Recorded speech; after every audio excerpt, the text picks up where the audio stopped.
நாங்கள் வந்து பார்த்தீங்கன்னா 1 வருஷம் கூட ஆகலை வந்ததுலேருந்து குறி சொல்லும் போது வந்தோம். நாங்கள் தெரிஞ்சது வந்து யூடியூப் வழியாக தெரிஞ்சுது. ஒரு யூடியூப் சேனல் வழியாக ஷார்ட்ஸ் வழியாக பார்த்துட்டு வந்தோம். அம்மா வந்து என்னெல்லாம் நடக்குதுன்னு வந்து நாங்கள் சொல்லவே தேவையில்லை. அவங்களாம் வந்து சொல்லி அதுக்கு தீர்வு வந்து கொடுத்துக்கிட்டே இருக்காங்க. அவங்க வந்து கண்டினியூஸாக வந்து மாதத்தில் 2 தடவை வந்து குறி சொல்லும் போது சப்போர்ட் பண்ணிக்கிட்டே கூடவே வராங்க அம்மா. எங்களுக்கு கொஞ்சம் வந்து நிறைய கழிப்பெல்லாம் அம்மா எடுத்து விட்டாங்க. நிறைய நன்மை நடந்தது.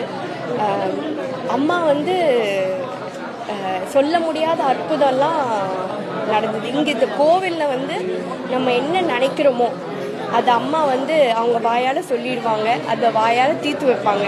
அதை நான் நிறைய அனுபவிச்சிருக்கேன். நம்ம மனசில் என்ன இருக்கோன்னு நினச்சிக்கிட்டே வந்தாலும் குறி சொல்லும் போது அந்த அம்மாவே சொல்லிடுவாங்க. நம்ம வாயால் கேட்கவே வேண்டாம்.